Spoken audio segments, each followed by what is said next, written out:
थोइबा मफमसिंग असे deputy commissioner ना सर्वे तौरगा मसी मयामदा हारिबा मियोइसिंग असी सोए हारिबा एरिया सिंग असी सोए हबसी असागी पब्लिकेशन तौबा खंगहनबा अदुगा मंगा सुबदा publications of the action taken report by the honorable governor na hariba sigi without masagi info kana na dam si opal tauribano order laitana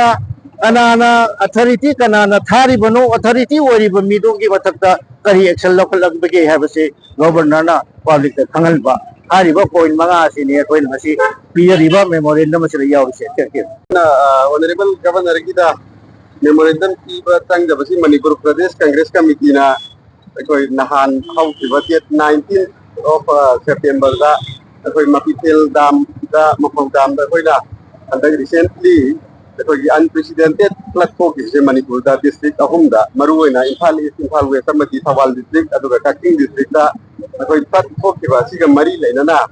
koi na inspection tattaruba inspection na duda koi honorable president si ke Megachandra Masayauna koi inspection tattaru koi sayauna aduna aduga mari leina na koi honorable governor the memorandum asi kisin javani adu masigi asigumba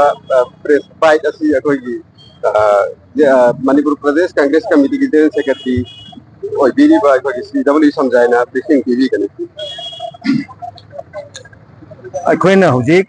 governor da pisan jarum liba memorandum ase haukiba September ki tang 10 ka mapal da hariba Mapitel Dam si koi inspection lama join koi gi Manipur Pradesh Congress Committee aduga Water Resource Department ki chief engineer yauna akoi authority yauna hariba dam asi yengchinba chatpani kari gi chatpano haiba kaunda dam asi gi shutter singse once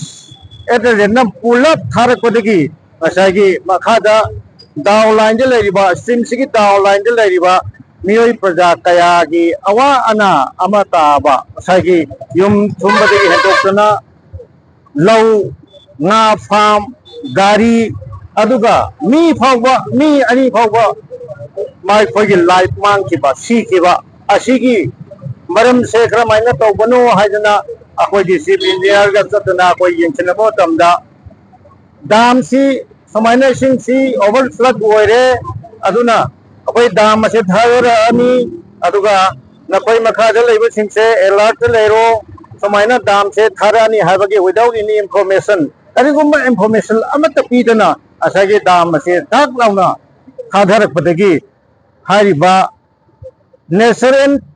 flood nataba akoi artificial man made flood mina semba adugumba isao ma thokna Imphal East Imphal West amadi Thawal gi asigum laba lokfam kaya ngagi farm kaya yum kaya sumna asai yam lejataba kanggo phalang akoi gi leibak na tayra saba kanggo di hariba yum am tung ma ki sangoi bon bak loina mang khaba kekna leifam leitadana yam awa mayong na khaba sigi asagi compensation se masi government daiba government PR asina masi PR tawdabani moina masi bigdabani sig responsibility se moi koi gini masi tawbiu aiba oil manga yawba adu memorandum bani oil manga se samdak thamjage halba oil da hai si commission for inquiry on the inquiry by a retired Supreme Court judge or a retired High Court judge or a committee of retired justice of Supreme Court of India, High Court of Manipur, another High Court against the Commissioner, Water Resources Department and Government of Manipur, Chief Engineer, Water Resources Department, Government of Manipur, Executive Engineer concerned, and the other officers and the staffs in connection with the opening of the gates for the Thawal Multi-Purpose Dam project without prior public information to the people. Hariba masagi point number 1. Point number 2 da independent inquiry of the CBI, Central Bureau of Investigation, New Delhi. Haribasina Tijil Hanba, Aduga, Ahum Subada, immediate publication uploading the data of the official website of the district administration of the 3 districts of the state on the release of department amount to the bank account. Oi, haribasi sigi makhoi na piba compensation se akoi gi magi district amada lupa kaya pikra bage habase public ta khanghan ba